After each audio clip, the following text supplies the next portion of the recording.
3, 2, 1. ಒಂದು ಹಸಿರಿನಿಂದ ತುಂಬಿದ ಹಳ್ಳಿಯ ಅಂಚಿನಲ್ಲಿ ಒಂದು ದೊಡ್ಡ ಅರಣ್ಯ ಇತ್ತು. ಅಲ್ಲಿ ಅನೇಕ ಮರಗಳು, ಹೂವುಗಳು, ಪಕ್ಷಿಗಳು ಮತ್ತು ಪ್ರಾಣಿಗಳು ಸಂತೋಷವಾಗಿ ಬದುಕುತ್ತಿದ್ದರು. ಆ ಅರಣ್ಯದಲ್ಲಿ ಚಿನ್ನು ಎಂಬ ಚಿಕ್ಕ ಹುಡುಗನ ಮನೆ ಇತ್ತು. ಅವನು ಪ್ರತಿದಿನ ಅರಣ್ಯಕ್ಕೆ ಹೋಗಿ ಪ್ರಕೃತಿಯ ಜೊತೆ ಆಟ ಆಡುತ್ತಿದ್ದ. ಒಂದು ದಿನ ಚಿನ್ನು ಒಂದು ಸಣ್ಣ ಗಿಡವನ್ನು ಕಂಡನು. ಅದು ಒಣಗುತ್ತಿತ್ತು. ನೀರು ಸಿಗುತ್ತಿಲ್ಲ ಎಂದು ಗಿಡವು ದುಃಖದಿಂದ ಹೇಳಿದಂತೆ ಕಾಣಿಸಿತು. ಚಿನ್ನು ತಕ್ಷಣ ಮನೆಯಲ್ಲಿಂದ ನೀರು ತಂದು ಗಿಡಕ್ಕೆ ಹಾಕಿದನು. ಪ್ರತಿದಿನ ಅದನ್ನು ನೋಡಿಕೊಂಡನು.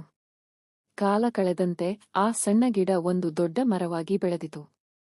ಅದು ಹಕ್ಕಿಗಳಿಗೆ ಆಶ್ರಯ ನೀಡಿತು, ಜನರಿಗೆ ನೆರಳು ಕೊಟ್ಟಿತು. ಚಿನ್ನು ಸಂತೋಷಪಟ್ಟನು.